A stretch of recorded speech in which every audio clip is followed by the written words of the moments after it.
from a tech perspective, right? If you want to do a tech startup, Indonesia is by far the best place, right? I mean, Singapore probably also decent, but Singapore is a small market, right? So if you want to do a startup, one of the first things you look at is the size of the market, right? The size of the market in Indonesia is cannot compare to Singapore. While the world's still asleep, we're already grinding. Walking foreign streets, big city lights so blinding. Learning and hustling in this relentless game. The emerge pods next up, we're breaking the frame. Yeah. While the world's still asleep, we're breaking the frame. We already grinding. The emerge pods next up, we're breaking the frame. Big city lights. Okay, this is Justin Patron from the Emerge podcast. This week we are speaking with Ilya Kravtsov. He is a man who was born in Russia but raised in Italy, the son of a physicist. He zigzagged his way across the world and wound up in Jakarta, Indonesia, where he has been a very successful entrepreneur, starting 3 companies, and we'll talk about all of those and more in this episode. Where are you from originally, by the way? So long story, I was born in Moscow, but grew up in Italy. So I moved to Italy when I was a kid. So spent majority of my life in Italy, and then been around the world. Spent a few years in South Africa, Singapore, and here I am in Jakarta. I was just thinking, when you were a kid growing up, did you think one day I'm going to be an entrepreneur in Indonesia? Or No, how did you get there step by step? To be honest with you, like it's been an interesting journey, right? So one of the things is like when I graduated, obviously I graduated, as I said, in the years of 2008, 2009. And, the world, especially more developed markets, were really hit by the financial crisis, right? So one of my initial ideas was to go and study in London, right? So I was applying for all the investment banks and was quite excited with it. But then, one after another, the banks started to collapse, right? Bear Stearns, Lehman Brothers, and I had a lot of friends who actually had already jobs secured in those banks, and they were suddenly like without. So then I said, well, maybe, investment banks is not the right thing for me. So I said, okay, how about I focus more on emerging markets, which I was always fascinated about. I didn't know much. And that's where I found a consulting company, right? Management consulting company, was specifically focusing on emerging markets, right? Okay. And with a big focus on technology, right? So that's where I got a kind of the inspiration to start my career on solving problems in those markets. Okay. So where were you at that point? So I moved from Italy first to South Africa, where I was working for this consulting company, and I was based there for a couple of years. And then this consulting company opened an office in Singapore. That's how I came to Asia in around 2011, 2012. Okay. Were you in Joburg or Cape Town? Or? I was in Joburg. Obviously, Cape Town is much nicer, but I was based in Joburg, and it was the World Cup there, so it was quite fun. Okay. All right. So you kind of got drawn into this world of, let's say, international finance, and were relocated to South Africa. And from there, you made it, of course, to Singapore. How did you feel when you had you been to Singapore before? Never. I just, I remember still my first, I went for a vacation in Italy, and then at a certain point, we had a relatively small consulting firm, but they were doing staffing globally. So I went on vacation in Italy, and they said, don't go back to South Africa, go to Singapore, and you'll be staffed on the project in Manila. So I was like, okay. So I had to throw away my ticket, get another ticket, and I just went, right? I mean, when you're young, it's all fine. You don't need to relocate your family or anything like that. Yeah. Well, I mean, what did you think when you walked out that door? I'm not sure. I mean, I don't know about the climate so well in South Africa, but I remember when I walked out the door in Singapore, just sort of being drenched in my own sweat within a few minutes. I mean, it was very, very true. Yeah, look, the climate is always a big hit, right? And I still cannot. I mean, I still prefer Jakarta to Singapore, to be honest, even though it's not far away. I mean, Singapore, I still cannot be outside. Like I lose. I mean, it's good for losing weight, but not not really good for if you want to enjoy like a sweatless, free walk. Yeah. So you were managing a project in Singapore and also in Manila, or you were managing like No, flying so back I and was forth? the consulting company had an office in Singapore, but then you know how consultants are, they always staff you on like where the clients are. So our client was in Manila, so my home base was Singapore, but I had to fly every week to Manila for that purpose. Okay. All right.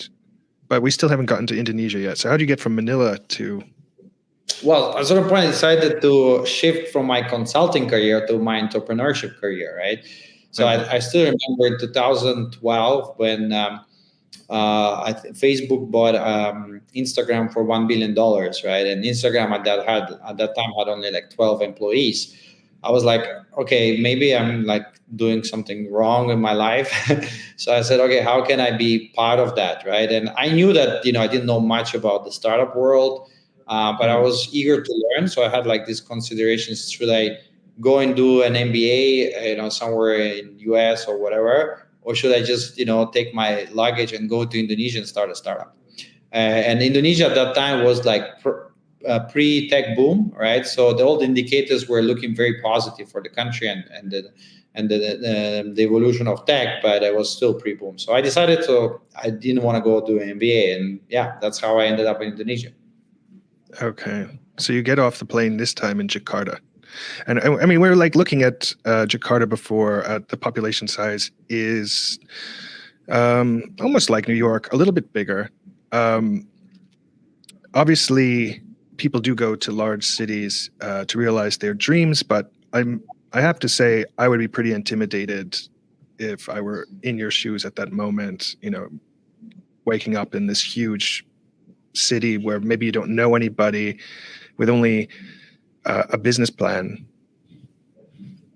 Yeah, look, it was a little bit like that. And just to add on top, after like a few days, my apartment caught fire. So half of my Okay. clothes and documents got burned. Oh my God. So that was even an additional flavor to it, right? And where So were you? Where are you um, staying? I had to literally go, and I knew like I had like one of my partners in the like I was planning to start a business when I came to Indonesia, so I had a partner who was Indonesian, so I had to Mm. literally sleep on a mattress in his living room at the beginning because my whole apartment was gone, right? Mm. So until it got repainted and so on. But Mm. you're right, Indonesia, Jakarta is a huge city with surroundings. We are talking more than 30 million people. But they're all very nice people, so very friendly, and that's what made me going for so many years.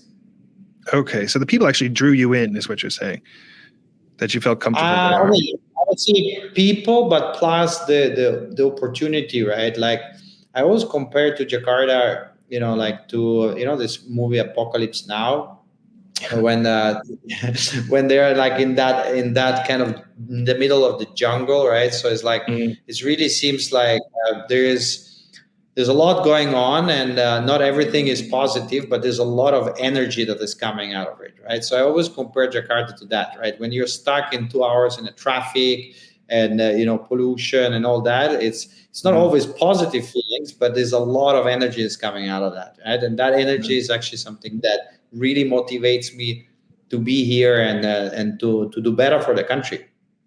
Yeah. So after this, you became a serial entrepreneur. Is that how you would You can describe say yourself? so. You can Okay. say so. I've done this is now at my third startup. Okay. So yeah, been through different businesses, but all in tech. All right. In terms of just the business environment in Indonesia, is it straightforward, efficient, or is it kind of archaic and bureaucratic? I have no idea. Just maybe describe. And Depends what. especially since you've got experience in other countries, Philippines, Singapore, could you relate these to each other? Is it more difficult? Is it more challenging? Are there some specific local nuances that anyone who wants to do business in Indonesia should know? It really depends what you compare it to, right? So I always think that on some perspective, doing things in Indonesia is a lot easier than, for example, doing in Italy, right? So I would say there's the rules are not always clear, but you always have a lot of people that are helping you to go through all those barriers, right? And obviously you need to know the right people, but I think you always have somebody who is willing to give you service to overcome any of those barriers, right? And I think this allows at the end of the day the journey of setting up your business or setting up your life here not as bad at all, right? And I think Mm. it's easier to start a business to a certain degree in Indonesia than to do it in Italy, right? There's Yeah, I a was little actually bit of referring to Italy when I was talking about archaic and bureaucratic systems. well, look, Italy is to a certain degree very bureaucratic country, right? To be honest, Mm. and not necessarily for bad reasons, right? So obviously they have a lot more controls on Yeah. certain things, and there are the unions. There Mm. are a lot of things, right? So, but those Yeah. obviously, as a businessman, they slow down things a little bit. So walk me through these startups. I mean, one of them was definitely PouchNation, and then you've got Ringkas. I would say. I don't know how you were saying it. Correct. So actually, my first startup was a mobile loyalty startup, right? So we're like Okay. digitizing loyalty cards for the F&B stores, like coffee shops and all that. Okay. So that was very early days. In 2012, there was not much VC funding in Indonesia. So I did that for a while and basically didn't manage to raise enough funds. So I had to really shut down the business, but it was great learning. So that was like lasted about a year. And then between the first and the second startup, had to go back to corporate. Needed some salary, so I did about 2 years in one of the main telcos here as head of strategy, overlooking digital services, sales, and marketing. And then I did my second startup, which you're right, is called PouchNATION, which were in the payment space. So Okay. we were doing NFC payments for hospitality and entertainment. So Okay. mainly hospitality chains or large scale events. Okay.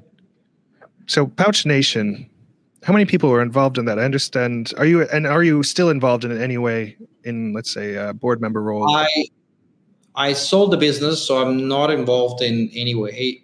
At the peak, we had about 6 markets. So we had entities in 6 countries in Southeast Asia, and we had about 100 people overall. Okay. So that was probably at the peak, which was beginning 2020, end of 2019. Okay. But why did you sell it then? I mean, you built a successful business. Why did you decide to walk away from it? And weren't your, Look, like, let's say, employees or followers kind of sad? Like, you're the George Washington kind of figure, and you're leaving us. Why are you leaving us?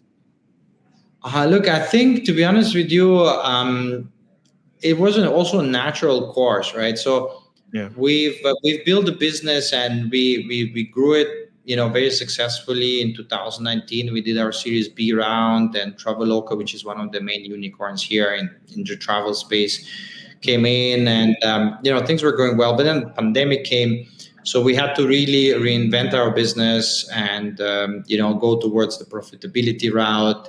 And we were pushing more the SaaS business at that time, right? And and, Yeah. and trying to really get clients globally, because you never know which country is going to be affected by COVID, and so you had to hedge your bets.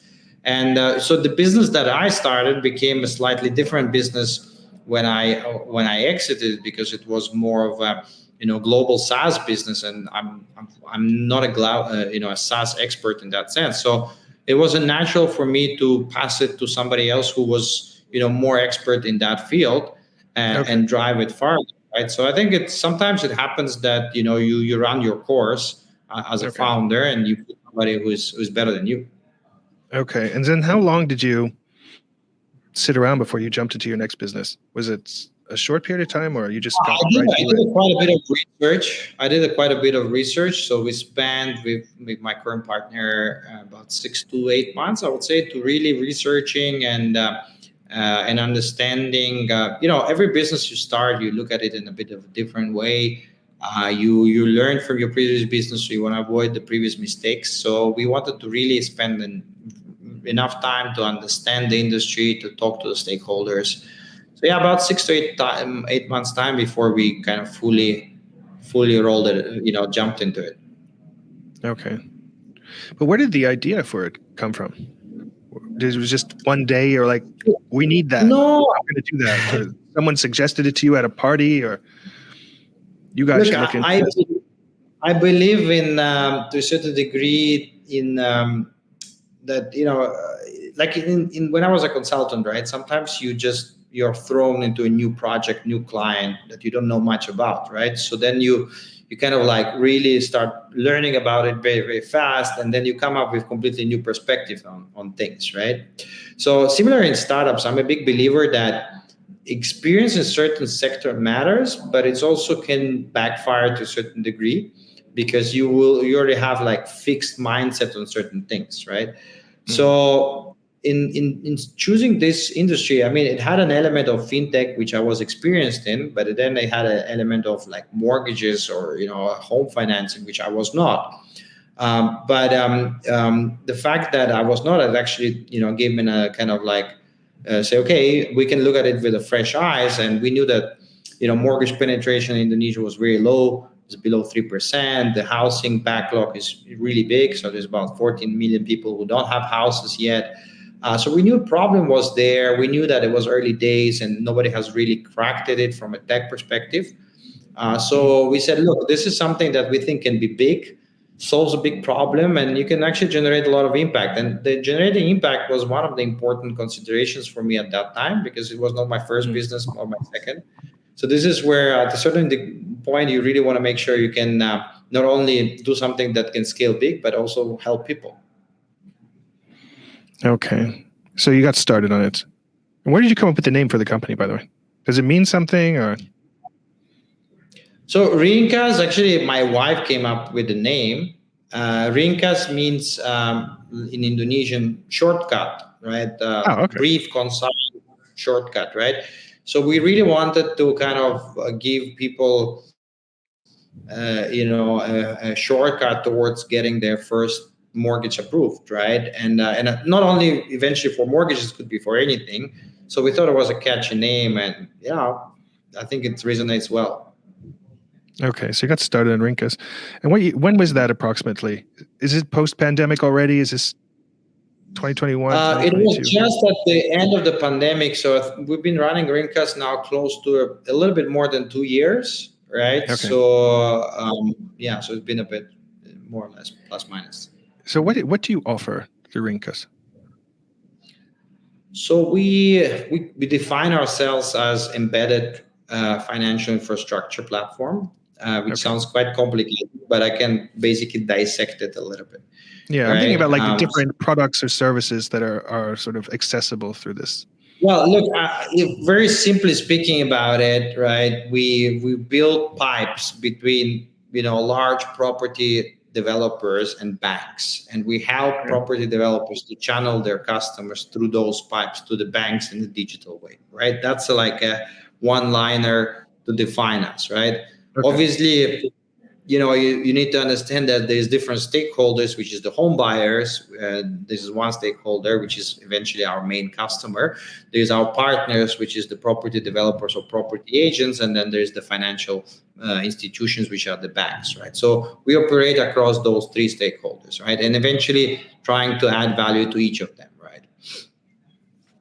Okay. So say I'm a stakeholder. I become a Ringkas, a client. Is it like a subscription service, or? So for the customers, let's start with the home buyers. So for the home buyers, is entirely for free.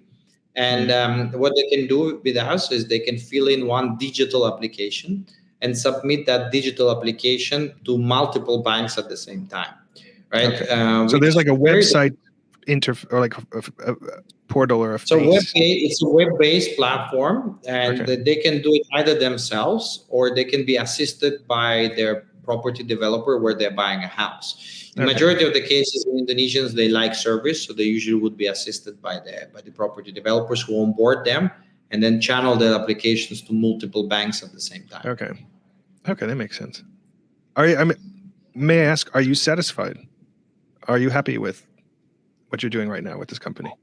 Look, I am okay. Two things. I'm extremely happy with our progress, right? Because I never thought that we would go that far in that short amount of time, right? But obviously, I'm never fully happy because there's a lot of things that I still want to do, right? So there's always that kind of craving for more that is always there, right? Your appetite grows as you eat more, right? So that's kind of like where we are at. As I was saying, the Emerge podcast is brought to you by EmmerHub. If you're looking to set up a business, manage your taxes, or even import shipments to Southeast Asia, then go to emmerhub.com, schedule a complimentary call with one of their consultants. You mentioned briefly your wife, I think. Have you married an Indonesian? Yeah, my wife is Indonesian, yes. Has that helped you at all? Let's say the personal side, not just developing relationships with her, but with local people, in understanding also the business mindset of people or how people behave as customers, just like, sitting around in the kitchen with your in-laws or things like that, or neighbors. Does that help you at all in your business? Well, look, you need to understand the culture, right? You need to understand the culture. And obviously, if you're married to an Indonesian, it does help you to understand the culture, right? But obviously, it's not a must to be married to an Indonesian to run a business in Indonesia, right? So it's not part of the business plan. Like, get to Indonesia, marry Indonesian, open business. Yeah. No, but obviously, what I think is very important is Indonesian culture is quite unique. There's a lot of elements to it, so it does take time to really understand the full nuances of how people behave and why they behave in a certain way.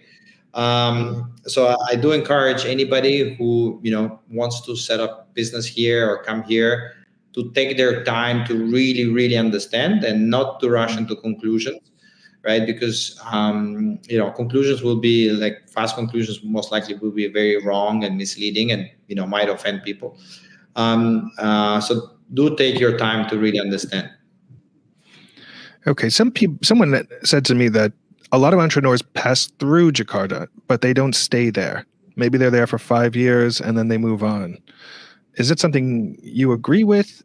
And then the follow-on question is, other than your family connection, are there reasons why you stayed there? Look, Jakarta is a very particular place. So I came here and I thought my plan was to stay 6 months, right? Okay. And then, I'm here 12 years, right? So, and in between, I tried to leave Jakarta for like maybe 3 times. But anytime I wanted to leave Jakarta, there was a very good reason for me to stop. So it's true that some people pass through Jakarta and they go somewhere else. They are those. But there's also people who basically decide to stay forever here. And I would say it's a 50-50. Okay. And you decided to stay forever because of personal reasons, or you just liked the spicy food? No, I generally think that in Indonesia, I can actually make a bigger difference than compared in other places, right? For several reasons, right? So because I understand the country, because I do want to make an impact for the country, right? And to a certain degree, I'm committed to it, right? So I think that kind of belief, and at a certain point of your career, you always want to maximize your expertise, right? And my personal expertise is doing tech in emerging markets, and particularly Southeast Asia and Indonesia, right? So I'm probably here in the best place I could be considering my background, right? And I probably here can maximize as not only personal chances, but also of succeeding, but also making the biggest impact compared to any other place. Okay. There are other hubs, though, in Southeast Asia where people gravitate. Singapore is the most obvious one. And I guess it depends on the industry. There's certainly, Bangkok is one of them. KL is one of them. Where are like Jakarta's strengths in this sort of Look, constellation of let's say, large cities? from a tech perspective, right? If you want to do a tech startup, Indonesia is by far the best place, right? I mean, Singapore probably also decent, but Singapore is a small market, right? So if you want to do a startup, one of the first things you look at is the size of the market, right? The size of the market, Indonesia is, you cannot compare to Singapore, right? So that's number one, right? And the second one, obviously, Indonesia has gone through a huge tech boom. So there's a lot of availability of venture capital. The government is really pushing all the tech scene. There's a big community here, which is very different than some of the other markets, right? You would see probably Malaysia is a small market, so there's less of it just because of the nature of the country's size. Thailand is quite conservative, so the startup scene hasn't developed as much. Vietnam is quite okay, is growing, but it's a little bit behind in terms of economic development and also size of the market. Philippines also has been growing, but also a little bit different. So I think considering all the places, probably I would say if you exclude China and India, which is obviously the elephants in the room, Indonesia is probably the next best choice. Okay, it's also a huge market. I think was it 270 million people. And this was going to be another question: is why ever leave Indonesia? I mean, it's all there. I mean, it's one of the largest countries in the world. Certainly, people do business in the U.S. and don't plan to go to Indonesia, at least immediately. But it does seem that, at least in your case, that you're looking to build business beyond this massive market. So what's the appetite there to be like, okay, this is not enough. I have to go to China. Not really. For my current business, so my previous business, I built it in 6 markets, mainly because the nature of the business, we were in hospitality and entertainment, that it was more of a regional business rather than a country. In my current business, going outside Indonesia is not a must because the market is large enough, right? So in this case, it's not necessarily required. So I'm not necessarily looking to expand in near future outside Indonesia. There's still a lot of things to conquer here, and the market has been growing double digits year on year. So I think that's still there's a huge opportunity to explore. Okay, but do you have plans to go beyond Indonesia? And if you did, where would you go? It's very, very hard to say, right? I think for us is more the prerequisite of going anywhere depends on anchor clients or anchor partner, right? So if we get an anchor partner in another market, then we would definitely explore. If not, we would rather wait because for our type of business, you need an anchor partner. Okay, I see what you're saying. One more question just about expansion and Indonesia business, and that would be, are there differences from island to island? I just interviewed someone who was in Bali, and in Bali, it seems like Bali can be the world for you. You don't need to it depends. Look too far beyond Bali because there's, in that line of business, it offers so much.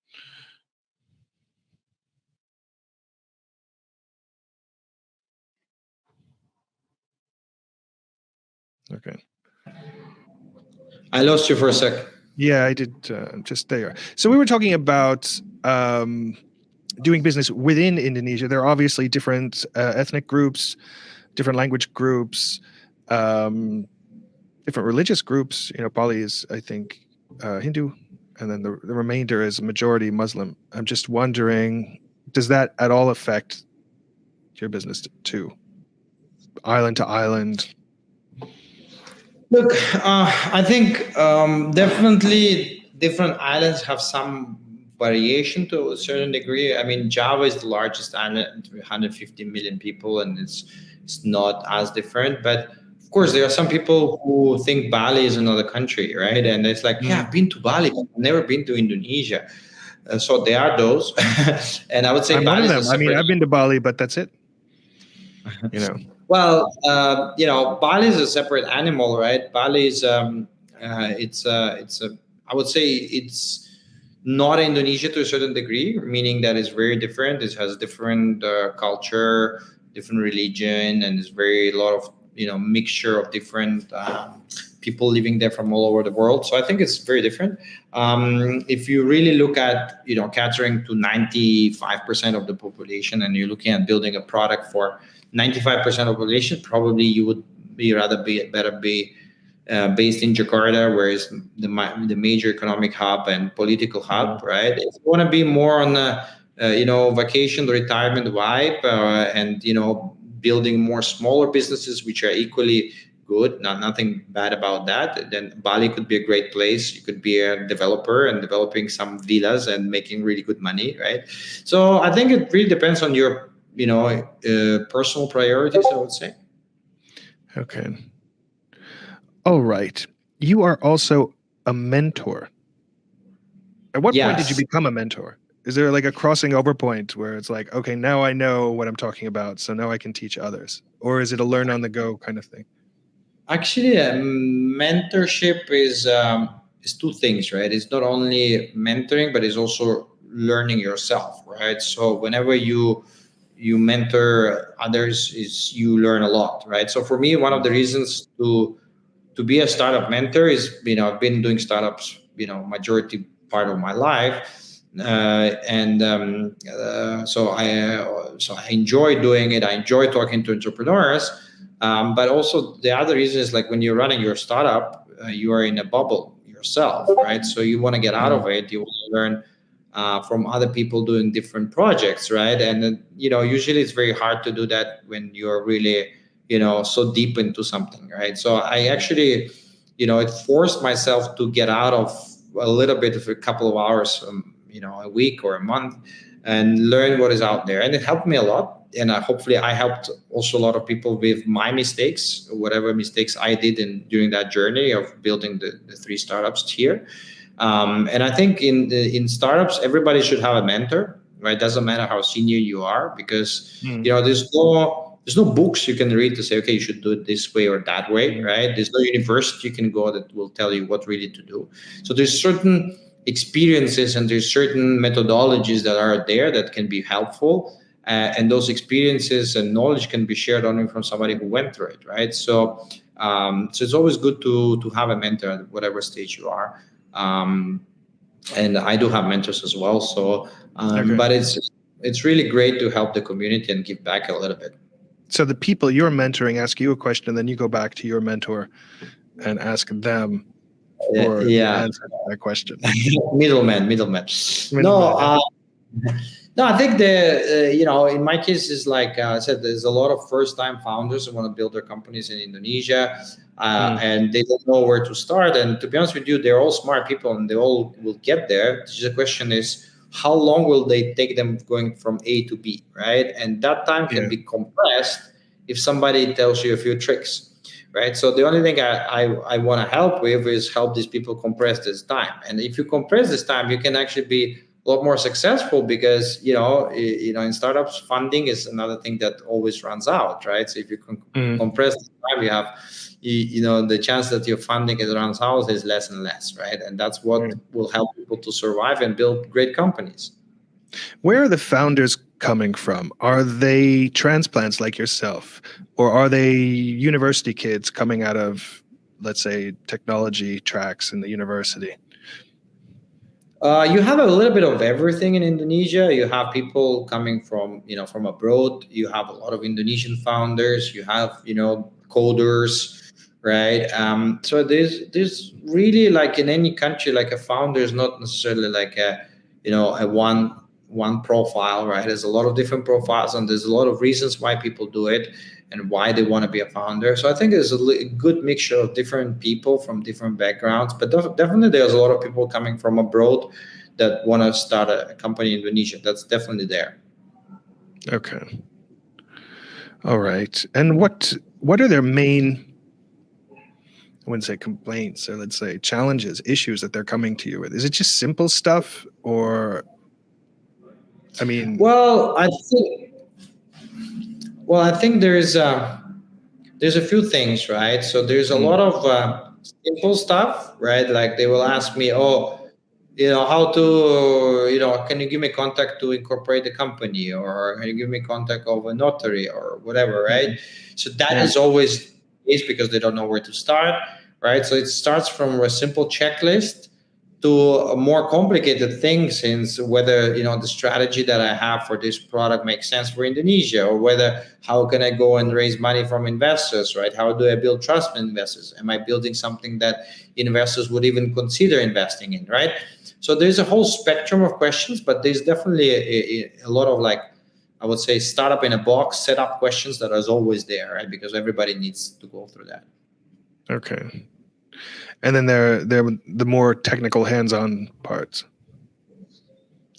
Well, yeah, I mean, there are some people who don't know how to do a cap table, right? So they will say, how do I do a cap table? Is the right thing, or is it, or some people say, well, what's the shareholders agreement, right? Where they get a template, right? So, all that. How does this work? Do you like go there once a month or something and you'll have lunch, or is it more like they call you up at 2:00 in the morning? And no, look, there's the two things. Like I used to, now it's they do have less, but I used to be a mentor of Plug and Play, right? So they have batches of startups. Yeah. Right? So whenever there's a batch, then you basically choose 2 startups that you like and they like you, and then you spend like 1 or 2 hours a week with them, right? Okay. So there's that. There's also Antler, which I've been helping, but they do less of that. And then there's just friends that come to you and says, look, help me out. I wanna you have ours. You're like the godfather, and you're solving problems. I wish I could solve all the problems. Do people hit you up for money a lot, by the way? I've noticed that. It's funny. Like I have a friend who's an entrepreneur, and I wanted to meet with him, and he was really like suspicious of me. He's waiting for the pitch, and I said, no, I don't have any ideas. I just wanted to hang out. He could, because he's so used to people coming to him, like, can you help me with this? You want to invest in that? Does it happen a lot?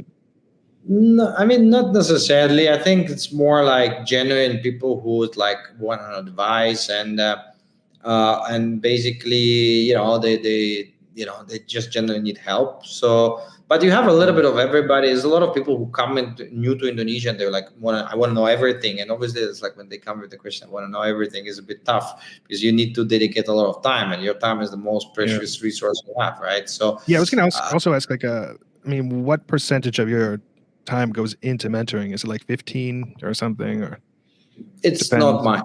It's not much because obviously I have a full-time startup that I'm running, and they are fully committed. It's probably less than 5% of my time, right? It's I mainly do it in free time, so post-work hours, during weekends, whenever I just enjoy meeting new people. So it's not a lot of time because I cannot dedicate a lot of time. But at the end of the day, it's not necessarily how much time you really spend, because I'm not really working from them or creating anything. I'm just giving them, connecting them to people, giving them advices, which is fairly quick, right? And sometimes an hour conversation can help them to unlock something that they've been trying to do for a long time, right? So, so what is your day like as the head of a startup? Or do you ever sleep? Or is it sort of like a 9 to 5 gig? I'm done. No, you're laughing at this. Impossible. Not much, considering I have 2 kids. So my day, I wake up at 6. I usually work out like 6:30 to 8. Then I have brush teeth of my daughter and have breakfast with her at school. And then around 9 I go to work. Around 6 I force myself to go back, and I try to spend time with my kids around from 6 to 8. Then they go to sleep, and I either work more or I relax, or I have other meetings, right? Usually for another at least couple of hours. Wait, I go 6 to 8 at night? At night, after I put my kids to sleep, right after 8. Then you have meetings for several more hours? Okay. Could be sometimes, like from 8 to 10 I still have meetings. And then around 10 I try to force myself to go to sleep because I wake up Mm, at 6, but not only because yeah. of that, because during the night I probably will wake up 3 or 4 times because I have 4 months old. Okay. So it does become not much sleep at the end, but it's okay. Okay. Okay. Yeah. And that also leads into the next question, was about energy. I mean, I'm going somewhere with this, and it's also sort of following you from the beginning, from South Africa to Singapore to Jakarta, and now through 3 businesses, is maintaining your energy levels so that you don't get burnt out, because burnout can really catch up to you, and it doesn't go away with a nap on the couch. So, I mean, do you have, as a mentor, how do you handle the potential of burning out? Just need to be chilled, relaxed, right? So I Are you mean, just naturally like that, or? no, I think it's something that came with. So when I was in the university, I actually had a lot of episodes of like really being stressing out, that I had like panic attacks and stuff. Mm, I think I went through that kind of period of my time, which lasted maybe about a year, and it actually created like so much strength in terms of like I know now when I'm like okay and where I'm not, and if I'm not, I just chill, right? And I try to take things not I understand that look, startups can be stressful, but I've been there, done that. So you need to take it a little bit with, I would say, it's a pinch of salt, right? So problems are mm, there to be solved. If you're going to be stressing out about it, it's not going to help you to solve problems. So you just do it without thinking too much. But I think it's a state of mind that you need to get to. Some people cannot do it. I mean, I think and I also probably at the beginning was not necessarily the best on it. So it comes with experience, right? It comes with experience, and seeing that, look, you've been through very tough moments. This is not the worst. It's not the first, not the last. There will be more. It's part of your job. So just do it. mm. I'm wondering, there's probably a lot of information out there, let's say content available to founders of startups. There could be other podcasts, there could be books, websites. Um, how much of that do you consume? I guess LinkedIn is also a source of, endless content as people put up posts and write about what's going on with them. Do you consume a lot of that, or is that just like noise for you? And you're like, hey, I'm doing my thing here, and I don't need to keep up to date with all this, background noise. I think generally here also an evolution, over the years, right? When I probably Mm, started my first business, I consumed very little of it, just because I thought it's not that relevant, and I couldn't resonate. It could not resonate well with me, right? But after doing, it for 12 years, I think I consume quite a bit of it. But because mainly it resonates a lot better with me, right? It resonates better because I can find myself in many of the things I read or I listen to, and also I'm passionate about, right? So I do love interviews with other founders, right? Like I was just listening to a interview of the Nvidia CEO, and it was super fascinating how he was explaining about mm, his company and how they spent 30 years doing it, and why they are so much better, and why they're the fourth most valued company in the world, right? And those things, like when you're just like first time founder at the beginning, it's very hard that you can resonate, right? Because you're just starting something, you never went through it. But if you went through a few cycles, you can actually see yourself and learn a lot, and makes you reflect. So at the moment I do consume quite a bit. okay, okay. No, it's helpful. It's helpful. Um, all right. Do you speak Indonesian now, by the way? I speak the same level as my 2-year-old daughter. Okay, yeah. They're the best So, teachers. and I'm trying to keep up. So as she's going to be better, I want to be on her same level. That's my Okay. personal. Okay. And then I think just for like the last part of the interview, we want to talk about future plans. Maybe you could talk about plans for the business, personal plans. Plans for the business. Look, I think we went through a very good, tremendous, I would say, growth last year, and was a little bit unexpected. But and we're going through we're working on a lot of very interesting projects within the company. So I think it's also intellectually very stimulating, which I think is another important element that motivates me, right? Is you're not just repeating the same thing all over again, right? But you're solving complex challenges. And it's intellectually very interesting to do it. And you're speaking to a lot of people within the industry as well, also very smart. So I think on the company side, we've been it's very excited about some of the projects that are coming up. On the personal side, I had a goal to lose some weight, so I managed to lose 9 kilos in the last 2 months. So I Yeah. feel quite proud of This that. is where that spicy fish comes in. Well, maybe, yeah. Yeah.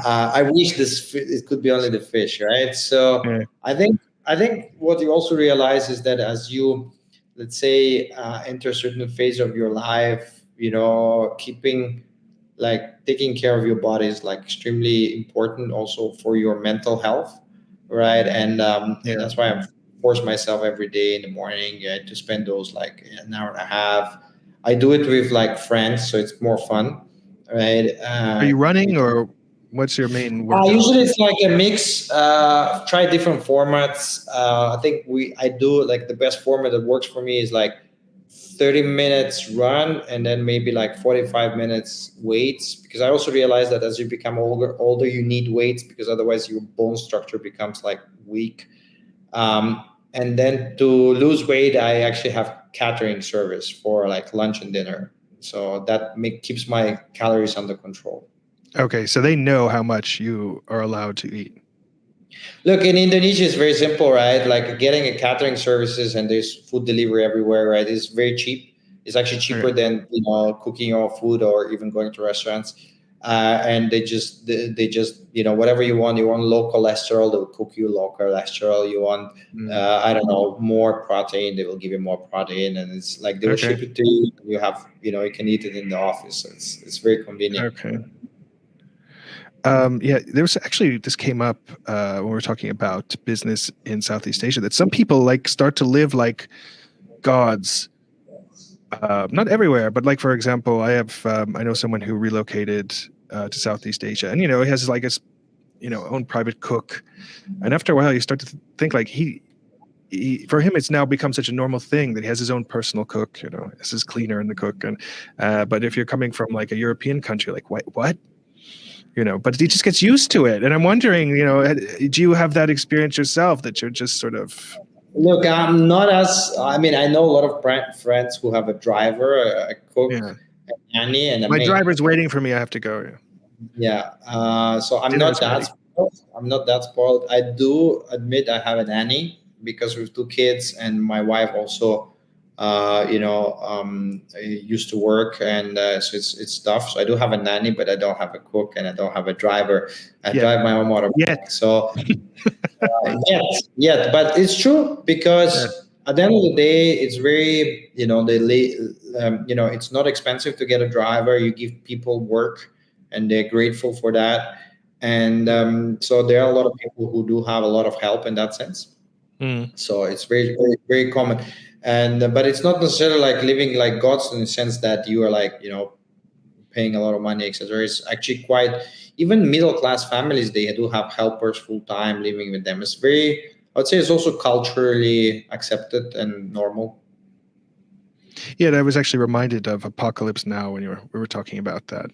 I was wondering, because you said it reminded you of the movie, but I'm wondering, which character are you in this movie? Are you the Kurtz character? Are you No, I don't know. leading No, I don't know. It's just the vibe. It's just that energy, man. That movie gave me, and I think I can find it. this kind of like this kind of humidity and jungle energy? Yeah, it's like that. I guess Especially if you you're could in get a traffic addicted. on a motorbike. Especially what? Especially if you're in a traffic on a motorbike, then you feel it. Have you ever thought of going back home? Of course. My parents are getting older, and they live in Italy, and that thought is always there. I think there will be a moment where I want to be closer to them. So for sure, I mean, you do think about home. That's inevitable. Do you ever get like reverse culture shock when you come back to Europe after being in Indonesia for so long? Like, I think where's the spicy fish? no. I think to a certain degree, there's a lot of things that you feel that maybe are missing that you have here. Like actually, Indonesia did a lot of like leapfrog innovation in certain things. Like it's a lot easier to get delivery here rather than in my hometown in Italy, in Trieste, where it's like maybe just pizza delivery. That's it, right? So a lot of things, you actually feel that this country has done that kind of like leapfrog innovation type of thing. But at the end of the day, when you go back home, is all like. I mean, actually not much has changed. that's the thing, right? You go back and it's probably as you left it like 10 years ago. Not much has changed. Just people. Yeah. I was in Italy a while ago, but I remember there was an internet cafe, and I thought like this is like should be put in a museum or something. Yeah. Old school for sure. Anything else you're working on before we tie things up here for the Emerge podcast that you want to tell us about? No, look, as I said, I'd love to share a little bit my experience, and thanks for inviting. And I hope that anybody who wants to start a business, they might listen and say, "Oh, maybe I just go to Indonesia and start a business," right? So, probably a lot of people who consume content, as you said, and actually, to be honest with you, one story I didn't mention to you is like when I was still in my university or somewhere in my high school. I don't remember. I remember I read a newspaper that there was this guy who went to Indonesia and planted rucola. Rucola, the salad. Yeah, of course. Right? Yeah. So he actually planted, got a farm and did a farm of rucola in Indonesia and became extremely successful. Right? So I remember, and it stuck in my head, right? That and I remember I read this story when I was like high school, I think. It's like the guy went to Indonesia to do the rucola farm, right? What would be the odds, right? So I think, sometimes certain type of content that you consume stays in your brain, and then it kind of like conception-wise, it triggers you to do something in the future. So who knows? Okay, maybe so you're like living out that story just in your own way. Correct. That you become a rucola farmer. Yeah, thanks for having me. Yeah, it's been great. It's been very interesting for me, and I want to come. When I come to Indonesia, I'm going to look you up. For sure. Let's do that. Okay, great having you on the podcast, and we'll chat soon. Take care. Cheers. Bye. Bye. While the world's still asleep, we're already grinding. Walking foreign streets, big city lights so blinding. Learning and hustling in this relentless game. The Emerge Pods next up, we're breaking the frame.